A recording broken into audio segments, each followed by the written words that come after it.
നമസ്കാരം. എല്ലാ മാന്യ പ്രേക്ഷകർക്കും നേർക്കാഴ്ചയുടെ മറ്റൊരു എപ്പിസോഡിലേക്ക് സ്വാഗതം. ഇന്ന് ജൂൺ 21. വളരെയധികം പ്രത്യേകതകളുള്ള ഒരു ദിവസമാണ്. അന്താരാഷ്ട്ര യോഗാ ദിനം, ഫാദേഴ്സ് ഡേ. എന്നാൽ നമുക്കൊന്നും അറിയാത്ത മറ്റൊരു പ്രത്യേകത കൂടി ഇന്നത്തെ ദിവസത്തിനുണ്ട്. International hydrographic day. വളരെയധികം തൊഴിലവസരങ്ങൾ സൃഷ്ടിക്കുകയും അതുപോലെ തന്നെ ജലഗതാഗതത്തിൽ വളരെയധികം പഠനങ്ങളും സർവേകളും ഒക്കെ നടത്തുന്ന ഒരു ഡിപ്പാർട്ട്മെന്റാണ് ഹൈഡ്രോഗ്രാഫിക് ഡിപ്പാർട്ട്മെന്റ് എന്ന് പറയുന്നത്. ഇതിനെക്കുറിച്ച് കൂടുതൽ അറിവുകൾ ജനങ്ങളിലേക്ക് എത്തിച്ചാൽ കൂടുതൽ തൊഴിലവസരങ്ങൾ സൃഷ്ടിക്കാനും കൂടുതൽ സാങ്കേതിക വിദ്യകൾ വികസിപ്പിക്കാനും ഒക്കെ സാധിക്കും. അപ്പോൾ ഇതിന്റെ അവബോധം ജനങ്ങളിൽ കൂടുതലായി എത്തിയിട്ടില്ല എന്നുള്ളതാണ് ഒരു പ്രധാന കാര്യം. അപ്പോൾ ഇന്ന് നമ്മളോടൊപ്പമുള്ള കേരള ഗവൺമെന്റിന്റെ ഡെപ്യൂട്ടി ഹൈഡ്രോഗ്രാഫർ ശ്രീ ജിറോഷ് കുമാറിനോട് നമുക്ക് ഈ ഡിപ്പാർട്ട്മെന്റിനെ കുറിച്ചും ഇതിന്റെ സ്വഭാവ സവിശേഷതകളെ കുറിച്ചുമൊക്കെ കൂടുതൽ കാര്യങ്ങൾ ചോദിച്ചറിയാം. നമസ്കാരം. ഇത് ഇന്റർനാഷണൽ ഹൈഡ്രോഗ്രാഫിക് ഡേ ആണല്ലോ. അപ്പോൾ ഇതിന്റെ പ്രത്യേകതകളെ കുറിച്ചും ഇതിന്റെ സ്വഭാവ സവിശേഷതകളെ കുറിച്ചും സർവേയെ കുറിച്ചും ഒക്കെ കൂടുതൽ കാര്യങ്ങൾ വിശദീകരിക്കും. 1921 ആദ്യമായി ജലഗതാഗതത്തെ പറ്റിയും നാവികരുടെ സുരക്ഷിതത്വയും അവരുടെ സമുദ്രത്തിൻ്റെയും സുരക്ഷിതമായ ജലഗതാഗതത്തിന് നാവികരുടെ സംരക്ഷണവും ജലാശയങ്ങളുടെ പ്രാധാന്യത്തിനുപരി മലിനീകരണം അല്ലെങ്കിൽ എൻവയോൺമെന്റൽ പ്രൊട്ടക്ഷന് വേണ്ടി പാരിസ്ഥിതിക സംരക്ഷണത്തിന് വേണ്ടിയൊക്കെ ലോകരാഷ്ട്രങ്ങൾ കൂടിയാലോചിക്കുകയും അതുവരെ നമുക്കൊരു നാവിഗേഷണൽ ചാർട്ടോ ജലഗതാഗതത്തിന് വ്യക്തമായ ഒരു രൂപരേഖയോ ഒന്നും ഉണ്ടായിരുന്നില്ല. നമുക്കറിയാം, നമ്മളൊരു യാത്ര തിരിക്കുമ്പോൾ നമുക്കൊരു റൂട്ട് മാപ്പ് നമുക്ക് അനിവാര്യമാണ്. എന്നാൽ ആ കാലഘട്ടത്തിൽ ഒത്തിരി അധികം യാത്രകൾ നടന്നിരുന്നു. പക്ഷെ അതൊന്നും അതിൻ്റെതായ ലക്ഷ്യസ്ഥാനത്ത് എത്താൻ കഴിഞ്ഞില്ല. അങ്ങനെയാണ് 1921 ലോകരാഷ്ട്രങ്ങൾ ചേർന്നിട്ട് ഇന്റർനാഷണൽ ഹൈഡ്രോഗ്രാഫിക് ബ്യൂറോ എന്ന് പറയുന്ന ഒരു ഓർഗനൈസേഷൻ രൂപീകരിക്കുകയും സമുദ്രത്തിന്റെ യാത്രകളും പാതകളും സംബന്ധിച്ചൊരു ചാർട്ട്, നാവിഗേഷണൽ ചാർട്ട് അത് നിർമ്മിക്കാൻ തീരുമാനിച്ചു. 1975 ആയപ്പോൾ ഇന്റർനാഷണൽ ഹൈഡ്രോഗ്രാഫിക് ബ്യൂറോ പുതിയ രൂപത്തിൽ ഇന്റർനാഷണൽ ഹൈഡ്രോഗ്രാഫിക് ഓർഗനൈസേഷനായിട്ട് രൂപാന്തരം. നമുക്ക് ഭൂമിയിൽ ഏറ്റവും കൂടുതൽ മനുഷ്യർ ആശ്രയിക്കുന്നത് ജലവും ബന്ധപ്പെട്ട കാര്യങ്ങൾക്കും വേണ്ടിയാണ്. 2005 UN ജനറൽ അസംബ്ലി ഒരു റെസൊല്യൂഷൻ പാസ്സാക്കി. ജൂൺ 21 ലോക ഹൈഡ്രോഗ്രാഫിക് ദിനമായിട്ട് ആചരിക്കാൻ തീരുമാനിച്ചു. 1921 മുതൽ ഇതുവരെ ഇതിപ്പോൾ 100ാമത്തെ ഒരു വർഷമായിട്ടാണ് ആവശ്യം. അപ്പോൾ ഇന്നത്തെ ഒരു വലിയൊരു പ്രത്യേകത എന്ന് പറയുന്നത് അന്ന് കൂടിയ ആ ഒരു സമ്മേളനത്തിന്റെ 100ാമത്തെ ഒരു ദിനം കൂടിയാണ്. നമ്മളുടെ ഇപ്പോഴുള്ള COVID-19 പശ്ചാത്തലത്തിൽ അതൊരു വിപുലമായിട്ട് നമുക്ക് ആഘോഷിക്കാൻ ഒരു രാഷ്ട്രങ്ങൾക്ക് സാധിച്ചില്ല. UN ഈ കൊല്ലം തീരുമാനിച്ചിരിക്കുന്ന വിഷയം എന്ന് പറയുന്നത് ഹൈഡ്രോഗ്രാഫി എനേബിളിംഗ് ഓട്ടോണമസ് ടെക്നോളജി. നമുക്ക് എത്തിപ്പെടാൻ പറ്റാത്ത സ്ഥലങ്ങളിൽ പോലും പോയി ആധുനിക സംവിധാനങ്ങൾ ഉപയോഗിച്ച്, റോബോട്ടിക് സംവിധാനങ്ങളൊക്കെ ഉപയോഗിച്ചിട്ട് സമുദ്ര പരിവേഷണങ്ങളും ചാർട്ടിങ്ങും ഒക്കെ നടത്തുക എന്നതാണ് ഈ കൊല്ലം വിഷയമായി എടുത്ത് അതിനു വേണ്ടിയുള്ള ഒരു പ്രചരണമാണ് നടത്തുന്നത്. പൊതുജനങ്ങൾക്ക് സമുദ്രത്തെ പരിപാലിക്കുക, സമുദ്രത്തിന്റെ കാലാവസ്ഥ വ്യതിയാനം പോലെയുള്ള ഒത്തിരി കാര്യങ്ങൾ നമ്മുടെ സമുദ്രവുമായി ബന്ധപ്പെട്ട് മലിനീകരണം, അതാണ് പ്രധാനപ്പെട്ട കാര്യം. മലിനീകരണം ഒഴിവാക്കി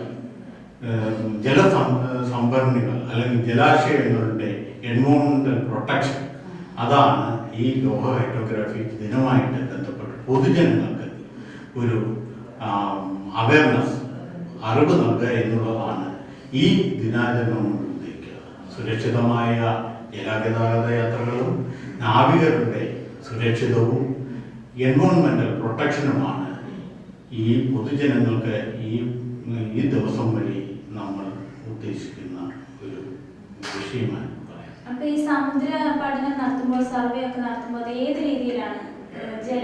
ജല സർവേ അല്ലേ? അപ്പൊ ഏത് രീതിയിലാണ് നടത്തുന്നത്? നമുക്കറിയാം, കരയിലെ പോലെ തന്നെ എല്ലാം, കരയിലേക്കാൾ കൂടുതൽ ആക്ടിവിറ്റീസ് കാര്യങ്ങളെല്ലാം നടക്കുന്നത് ജലാശയങ്ങളിലാണ്.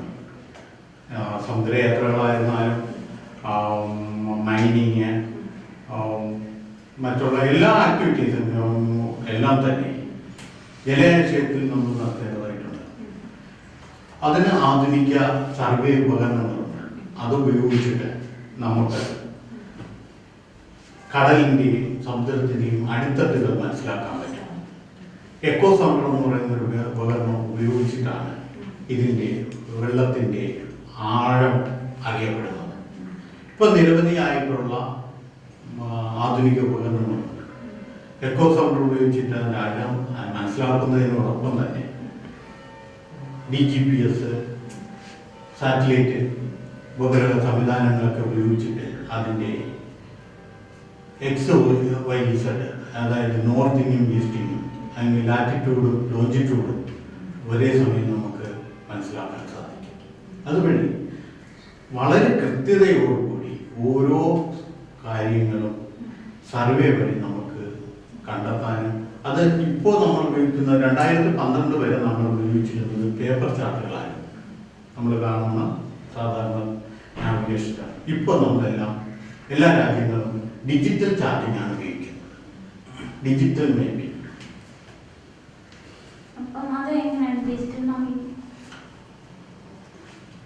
ഡിജിറ്റൽ മാപ്പിങ്ങിന് ഒത്തിരിയധികം പ്രത്യേകതകളുണ്ട്. പേപ്പർ മാപ്പിംഗ് നമുക്ക് 2D അല്ലെങ്കിൽ 2 കാര്യങ്ങൾ മാത്രമേ അറിയാൻ പറ്റത്തുള്ളൂ. പക്ഷേ ഒരു ഡിജിറ്റൽ മാപ്പിംഗ് ആണെങ്കിൽ ഇപ്പോൾ ഒരു പ്രദേശത്തിൻ്റെ മൊത്തം കാര്യങ്ങൾ, ഒരു സ്ഥലത്തിൻ്റെ ഒരു പോയിന്റിൻ്റെ, ഇപ്പോൾ ഒരു സാധാരണ നാവിക ഉപയോഗിക്കുന്ന ചില അടയാളങ്ങൾ, ലൈറ്റ് ഹൗസ്, അതുപോലെ ബോയ എന്നൊക്കെ പറയുന്ന അവരുടെ ചാനൽ മാർക്കിംഗ് സിസ്റ്റങ്ങളൊക്കെ ഉണ്ട്. ഇതെല്ലാം തന്നെ ഡിജിറ്റൽ സെല്ല് ഉപയോഗിച്ചിട്ട് ഒരു പോയിന്റിലുള്ള എല്ലാ കാര്യങ്ങളും, ഒരു ലൈറ്റ് ഹൗസ് ആണെങ്കിൽ അതിൻ്റെ ഹൈറ്റ് എത്രയാണ്, അത് എത്ര ദൂരത്തിലാണ് സ്ഥിതി ചെയ്യുന്ന, അവിടുത്തെ എല്ലാ കാര്യങ്ങളും ഈ ഡിജിറ്റൽ സെല്ലിൽ നമുക്കറിയാനും, ഇത് അതേസമയം തന്നെ നമുക്ക് നാവികർക്ക് കപ്പൽ റിയലായിട്ട് അവർക്ക് മനസ്സിലാക്കുന്നതിനുള്ള സംവിധാനങ്ങളുണ്ട്. അതിനുള്ള ഡിസ്പ്ലേ യൂണിറ്റുകൾ കപ്പലിലൊക്കെ തന്നെ. ഇതിന്റെ പ്രധാന ഉദ്ദേശം എന്ന് പറയുന്നത് സമുദ്രങ്ങളെ സംരക്ഷിക്കുക, അല്ലെ ജല സ്രോതസ്സുകളെ സംരക്ഷിക്കുക എന്നുള്ളതാണല്ലേ? പറഞ്ഞല്ലോ, സുരക്ഷിതമായി നമ്മൾ ലക്ഷ്യസ്ഥാനത്തെത്തുന്നെങ്കിൽ നമുക്ക് സുരക്ഷിതമായ പാതകൾ വേണം. കടലിൽ പോകുന്നതിന് സുരക്ഷിതമായ പാത, അത് ഈ നമ്മുടെ ഈ ചാർട്ട് വഴി മാർക്ക് ചെയ്യും. കപ്പലുകൾ സഞ്ചരിക്കണമെങ്കിൽ അതിന് സഞ്ചാരപാത വേണം, സഞ്ചാരയോഗ്യമായ സ്ഥലങ്ങൾ വേണം. എവിടെയൊക്കെയാണ് അപകട സ്ഥലങ്ങളുണ്ട്, വൻകൂനകൾ, പാറക്കെട്ടുകൾ, അതുപോലെയുള്ള ഒത്തിരി അപകട മേഖലകളുണ്ടാകും. ഇതിൽ നിന്നെല്ലാം സുരക്ഷിതമായും എത്രയും നേരത്തെ വളരെ കുറഞ്ഞ സമയം കൊണ്ട് എത്തിപ്പെടാവുന്ന പാതകൾ നമ്മൾ രൂപപ്പെടുത്തിയെടുക്കണം. ഇതെല്ലാം ഈ സർവേ വഴി, പരിവേഷണം വഴി നമുക്ക് നടത്തിയെടുക്കാൻ പറ്റും. അതൊക്കെയാണ് ഹൈഡ്രോഗ്രാഫി സർവേ വിഭാഗം ഏറ്റെടുത്ത് നടത്തുന്നത്. ഇപ്പോൾ നമുക്കറിയാം, നമ്മുടെ കേരളത്തിൽ നിരവധി ഫിഷിംഗ് ഹാർബറുകളുണ്ട്. അതെല്ലാം തന്നെ നമ്മുടെ പുഴകളുടെ മൗത്തുകളിലാണ്, അവിടെയാണ് നമ്മുടെ ഫിഷിംഗ് ഹാർബറുകൾ നിർമ്മിച്ചിരിക്കുന്നത്. സ്വാഭാവികമായിട്ടും വരുന്ന മണ്ണടിഞ്ഞത് വഴി മണൽത്തിട്ടകൾ രൂപപ്പെടുകയും മത്സ്യബന്ധനത്തിന് പോകുന്നതിന് ബോട്ടുകൾ അപകടത്തിൽ വരുന്നതിന് സാധ്യതകളുണ്ട്. കേരള ഹൈഡ്രോഗ്രാഫി സർവേ ഡിപ്പാർട്ട്മെന്റ് ഈ തുറമുഖങ്ങളിലെല്ലാം മൺസൂണിന് മുമ്പും മൺസൂണിന് ശേഷവും സർവേ നടത്തി കൃത്യമായ മൺകൂനകളോ അതൊക്കെ അടയാളപ്പെടുത്തി ബന്ധപ്പെട്ട മത്സ്യത്തൊഴിലാളികൾക്കും ഈ കടലുമായി ബന്ധപ്പെട്ട് പോകുന്ന ജനവിഭാഗത്തിനും മുൻകൂട്ടി കൊടുക്കുകയും ബന്ധപ്പെട്ട ഡിപ്പാർട്ട്മെന്റുകൾ ആ മൺതിട്ടകളൊക്കെ മാറ്റി സുരക്ഷിതമായി ആ യാനങ്ങൾ തീരങ്ങളിൽ അടുപ്പിക്കുന്നതിന് വേണ്ട സൗകര്യങ്ങൾ ചെയ്തു കൊടുക്കുന്നു. അതാണ് നമ്മൾ ഈ കേരളത്തിൽ ഏറ്റവും കൂടുതൽ നമ്മൾ 28ഓളം മത്സ്യബന്ധന തുറമുഖങ്ങൾ കേരളത്തിൽ. ഇതെല്ലാ വർഷവും 2 പ്രാവശ്യം, മൺസൂണിന് മുമ്പും മൺസൂണിന് ശേഷവും നമ്മൾ സർവേ നടത്തി ചാർട്ടുകൾ കൊടുക്കാറ്. ഇപ്പൊ ഒരു പ്രദേശത്ത് അല്ലെങ്കിൽ ഒരു സ്ഥലത്ത് ഒരു പ്രളയം വരികയാണെങ്കിൽ പിന്നെ അതിന് ശേഷം പിന്നീട് അത് ഒരു നദികളിലും പുഴകളിലും ഒക്കെ സർവേകൾ നടക്കുന്നുണ്ട്. അപ്പൊ അതിനു വേണ്ടിയിട്ട് ഈ ഡിപ്പാർട്ട്മെന്റ് ഉപയോഗിക്കാം. നമുക്ക് അറിയാം, നമ്മുടെ കഴിഞ്ഞ പ്രളയമൊക്കെ തന്നെ ഉണ്ടായപ്പോൾ നമ്മുടെ ഡാമുകളുടെ സ്റ്റോറേജ് കപ്പാസിറ്റി ഒക്കെ കവിഞ്ഞ് പല ഡാമുകളും ഓവർഫ്ലോ ചെയ്യുന്ന ഒരവസ്ഥയായി. അപ്പോൾ അതിനകത്ത് അടിഞ്ഞുകൂടിയിരിക്കുന്ന എക്കലുകളെയൊക്കെ സംബന്ധിച്ച് ഒരു പ്രാഥമികമായ ഒരു സർവേ ഹൈഡ്രോഗ്രാഫി സർവേ ഡിപ്പാർട്ട്മെന്റ് നടത്തിയാൽ നമുക്കത് നിലവിൽ എത്രയായിരുന്നു അത് ഉണ്ടാക്കിയ സമയത്തുണ്ടായിരുന്ന ഒരു കപ്പാസിറ്റി, നിലവിൽ എത്ര കപ്പാസിറ്റി ഉണ്ട് എന്ന് മനസ്സിലാക്കുകയും ഒപ്പം തന്നെ ഇപ്പം നമ്മളൊരു സർവേ നടത്തിയാൽ ഇനി അത് വരുന്ന സമയങ്ങളിൽ ഇതിനെ ഒരു അടിസ്ഥാന രേഖയാക്കി വെച്ച് കാര്യങ്ങൾ മനസ്സിലാക്കി ഈ പറയുന്ന എക്കലും മണ്ണൊക്കെ മാറ്റുന്നതിന് നമ്മൾ ഒത്തിരി ഡാമുകളുടെ സർവേ ഒക്കെ നടത്തിയിട്ടുണ്ട്. തെമ്മല ഡാം, അരുവിക്കര ഡാം, കല്ലാർകുട്ടി, ഇങ്ങനെ ഒത്തിരി ഡാമുകളുടെ റിസർവുകളുടെയൊക്കെ സർവേകൾ നടത്തി നമ്മൾ ബന്ധപ്പെട്ടവർക്ക് ചാർട്ടുകളും നൽകാറുണ്ട്. അപ്പം കേരളത്തിൽ ധാരാളം അണക്കെട്ടുകളുണ്ട്. ഇപ്പൊ ചിലതിന്റെയൊക്കെ നിർമ്മിച്ച കാലം തൊട്ട് നോക്കിയാൽ ഏകദേശം ഒരു 60 വർഷമൊക്കെയാണല്ലോ ഒരു അണക്കെട്ട്. ഇപ്പൊ കേരളത്തിലെ പല അണക്കെട്ടുകളും അതിനേക്കാളും ഇരട്ടി വർഷമൊക്കെ ആയി. അപ്പൊ അതൊരു അപകടകരമായ ഒരു അവസ്ഥയല്ലേ എന്ന് പറഞ്ഞാൽ ഇപ്പം നമ്മുടെ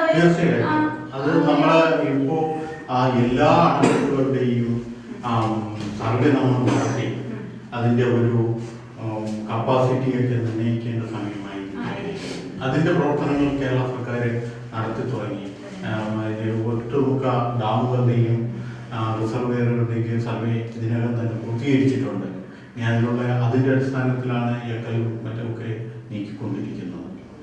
ഒരു പ്രധാന കാര്യം എന്ന് പറഞ്ഞാൽ ഇപ്പോഴെന്ന് പറഞ്ഞു കഴിഞ്ഞാൽ മഴക്കാലം തുടങ്ങിയിരിക്കുകയാണ്. അപ്പം ഈ അണക്കെട്ടുകളിൽ വെള്ളം നിറയുമ്പോഴാണ് കൂടുതലായും തുറന്നു വിട്ട് അങ്ങനെയുള്ള അപകടങ്ങളൊക്കെ ഉണ്ടാകുന്ന ഫ്ലഡും മറ്റ് കാര്യങ്ങളും ഒക്കെ ഉണ്ടാകുന്നതിനുള്ള ഒരു കാരണം എന്ന് പറയുന്നത്. അപ്പം വളരെയധികം പഴക്കം ചെന്ന അണക്കെട്ടുകൾ നമ്മുടെ കേരളത്തിലുണ്ട്.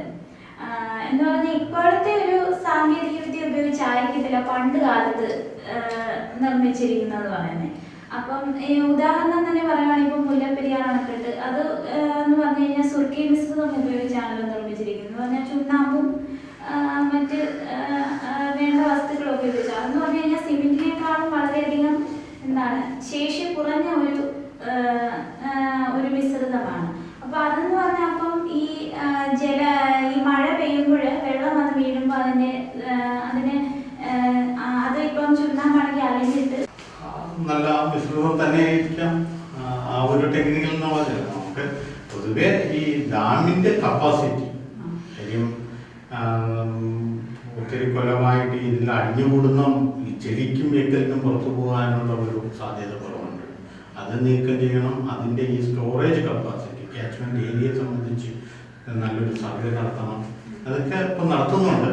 അതുപോലെ തന്നെ പറഞ്ഞതുപോലെ ഈ പുഴകളെല്ലാം അടഞ്ഞു കിടക്കുകയാണ് അതിൻ്റെ ബോത്തുകളൊക്കെ. അപ്പോൾ അതിൻ്റെ കൃത്യമായ ഒരു മാപ്പിംഗ് നമുക്ക് നടത്തേണ്ടതുണ്ട്. പല സ്ഥലങ്ങളും ഇപ്പം നമ്മൾ വേമ്പനാട് കായലിൻ്റെ സർവേ നടത്തിയിട്ടുണ്ട്, ഇത് നടത്തുന്നുണ്ട്. അപ്പോൾ അത്തരം കാര്യങ്ങൾ നടത്തിയെങ്കിൽ മാത്രമേ എത്രത്തോളം ഈ വാട്ടർ നമുക്ക് സംഭരിക്കാനും അത് വേണ്ട രീതിയിൽ ഉപയോഗിക്കപ്പെടാനും സാധിക്കുകയുള്ളൂ എന്നുള്ളൊരു കാര്യം.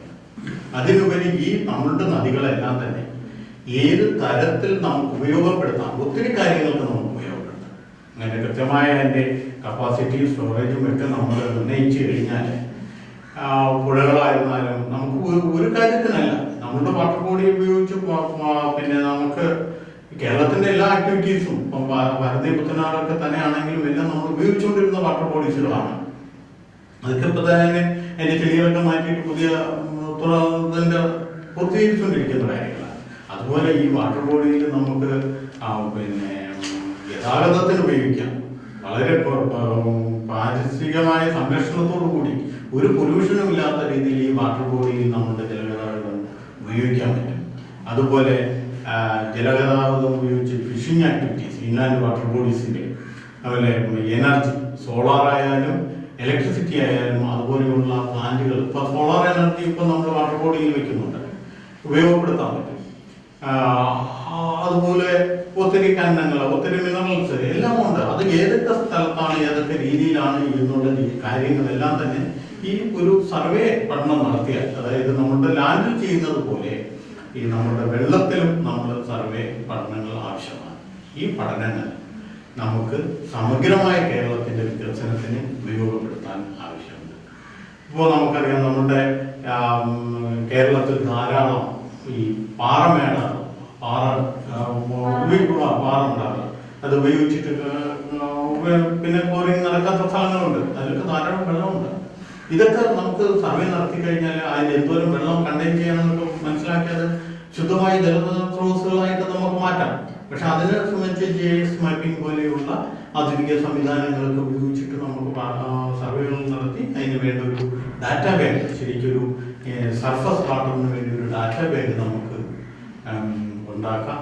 അങ്ങനെ ഒരു ഉണ്ടാക്കി കഴിഞ്ഞാൽ അതൊക്കെയാണ് ഞങ്ങളുടെ ഈ ഹൈഡ്രോഗ്രാഫി ദിനം കൊണ്ട് ഞങ്ങൾ ഉദ്ദേശിക്കുന്നത്. നമ്മളുടെ മാലിന്യമുക്തമായ നമ്മുടെ ജലസ്രോതസ്സുകൾ അത് സുരക്ഷിതമായിട്ടും സമ്പൂർണ്ണമായിട്ടും നമുക്ക് ഉപയോഗിച്ച് നമ്മുടെ ജീവിതത്തിന്റെ സമഗ്ര വികസനമാണ് നമ്മൾ ഇതുവഴി ഉദ്ദേശിക്കുന്നത്. അപ്പൊ ഈ ഒരു ഡിപ്പാർട്ട്മെന്റ് ഇപ്പം കുട്ടികൾക്ക് വേണ്ടിയിട്ടാണെങ്കിൽ ഈ ഒരു ഡിപ്പാർട്ട്മെന്റ് എന്ന് പറഞ്ഞാൽ ഇപ്പം പഠനത്തിന് ശേഷം ഇങ്ങനെ ഒരു ജോലി ലഭിക്കണമെന്നുണ്ടെങ്കിൽ എങ്ങനെയാണ്? അതിന് ഞങ്ങളുടെ ഒരു ഇൻസ്റ്റിറ്റ്യൂട്ട് ഉണ്ട്. സാധാരണ ഹൈഡ്രോഗ്രാഫി പഠിക്കുന്നതിന് ഇന്ത്യ ഗവൺമെന്റിന്റെ നേവി സ്കൂൾ മാത്രമാണ് ഉള്ളത്. അത് പൊതുജനങ്ങൾക്കോ മറ്റു കുട്ടികൾക്കോ അതിൽ പിന്നെ വിദ്യാഭ്യാസം സാധ്യമല്ല. നേവിയുടെ ഗോവയിലാണ് എൻ്റെ ഒരു ഇൻസ്റ്റിറ്റ്യൂട്ട്. അപ്പോൾ കേരള ഹൈഡ്രോഗ്രാഫി ഡിപ്പാർട്ട്മെന്റ്, അതായത് ഞങ്ങൾ ഒരു ഇൻസ്റ്റിറ്റ്യൂട്ട് സമുദ്ര പഠന കുഫോസിൽ പനങ്ങാട്ടുള്ള സമുദ്ര പഠന ഗവേഷണ ശാലയിൽ ക്യാമ്പസിൽ നടത്തുന്നതാണ്. അതായത് ഈ പറഞ്ഞതുപോലെ നമ്മുടെ ഹൈഡ്രോഗ്രാഫർമാരുടെ എണ്ണം വളരെ കുറവാണ്. വളരെ ഒരു 1000-ൽ താഴെ മാത്രമേ ഉള്ളൂ.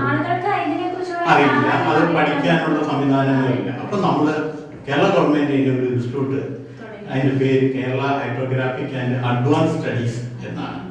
Kerala hydrographic and advance studies.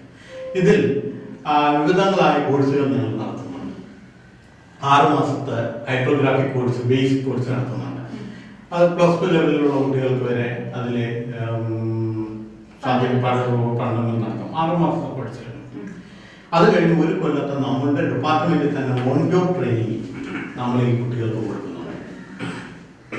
ഈ ഇതിൽ നിന്ന് പഠിച്ചിറങ്ങിയ എല്ലാ കുട്ടികൾക്കും വിദേശങ്ങളിൽ ധാരാളം ജോലി സാധ്യതകളുണ്ട്. അപ്പോൾ ഇനി നമ്മൾ ഉപഭോക്തമായി തന്നെ അപ്ഡേറ്റ് ചെയ്ത് പുതിയ പുതിയ കോഴ്സുകളും ബാക്കി ഡിഗ്രി ഡിപ്ലോമ കോഴ്സുകളും കൂടെ നടത്തുന്നതിന് വേണ്ടിയുള്ള ചർച്ചകൾ നടന്നുകൊണ്ടിരിക്കുകയാണ്. അത് എത്രയും പെട്ടെന്ന്. പിന്നെ ഇത് കൂടാതെ ഇതുമായി അനുബന്ധമുള്ള നമ്മുടെ മോഡേൺ സർവേ ഉപകരണങ്ങൾ ഉപയോഗിക്കുന്നതിനുള്ള ടോട്ടൽ സെഷൻ എന്ന ടോട്ടൽ സെഷന്റെ സർവേ സംബന്ധിച്ച പഠനം നടത്തുന്നുണ്ട്. ഓട്ടോകേഡ് കൊടുക്കുന്നുണ്ട്. നമ്മുടെ സർവേ ഇൻസ്ട്രുമെന്റുകളെ കുറിച്ചുള്ള പഠനങ്ങൾക്കൊക്കെ ഞങ്ങൾ അവസരങ്ങൾ കുട്ടികൾക്ക്. ഇന്ന് നമ്മളോടൊപ്പം ഉണ്ടായിരുന്നത് ഹൈഡ്രോഗ്രാഫിക് ഡിപ്പാർട്ട്മെന്റിന്റെ ഡെപ്യൂട്ടി ഓഫീസറായിരുന്ന ശ്രീ ജിരോഷ് കുമാറാണ്. അദ്ദേഹം ഈ ഒരു ഡിപ്പാർട്ട്മെന്റിന്റെ പ്രത്യേകതകളെക്കുറിച്ചും ഇതിന്റെ തൊഴിലവസരങ്ങളെക്കുറിച്ചും ഇതിന്റെ സാങ്കേതിക പ്രത്യേകതകളെക്കുറിച്ചും ഒക്കെ കൂടുതൽ കാര്യങ്ങൾ നമ്മളോട് പറഞ്ഞു. അപ്പോൾ നമുക്ക് അറിയാത്ത പല കാര്യങ്ങളും നമുക്കിന്ന് ഈ ഒരു മേഖലയിൽ എന്തൊക്കെ പ്രത്യേകതകളുണ്ടെന്ന് നമുക്കറിയാത്തതും അറിയാവുന്നതുമായ പല കാര്യങ്ങളും നമുക്ക് ഇന്ന് അറിയാൻ സാധിച്ചു. അപ്പോൾ കുട്ടികൾക്കാണെങ്കിലും വളരെയധികം തൊഴിലവസരങ്ങൾ ലഭിക്കുന്ന ഒരു മേഖലയാണ് ഈ ഹൈഡ്രോഗ്രാഫിക് ഡിപ്പാർട്ട്മെന്റ് എന്ന് പറയുന്നത്. അപ്പോൾ ജനങ്ങളെ ഇതിനെക്കുറിച്ച് കൂടുതൽ അറിവ് നേടുകയും ഇതിനെക്കുറിച്ചൊരു കൂടുതൽ അവബോധം ഉണ്ടാകുകയും ചെയ്തു കഴിഞ്ഞാൽ കേരളത്തിന്റെ വികസനത്തിനാണെങ്കിലും വളരെയധികം ഉതകുന്ന ഒരു മേഖലയാണ് ഹൈഡ്രോഗ്രാഫിക് ഡിപ്പാർട്ട്മെന്റ് എന്ന് പറയുന്നത്. അപ്പോൾ ഇന്ന് നമ്മളോടൊപ്പം ഇത്രയും കാര്യങ്ങൾ പറഞ്ഞ് നമുക്ക് വേണ്ട അറിവ് തന്ന ശ്രീ ജിരോഷ് കുമാറിന് നന്ദി രേഖപ്പെടുത്തുന്നു. വീണ്ടും നേർക്കാഴ്ചയുടെ മറ്റൊരു എപ്പിസോഡിൽ കാണുന്നതുവരെ നന്ദി, നമസ്കാരം. തിരിച്ചറിവുകൾക്കുമായി ഞങ്ങളുടെ യൂട്യൂബ് ചാനൽ സബ്സ്ക്രൈബ് ചെയ്യുക, വെബ്സൈറ്റ് സന്ദർശിക്കുക.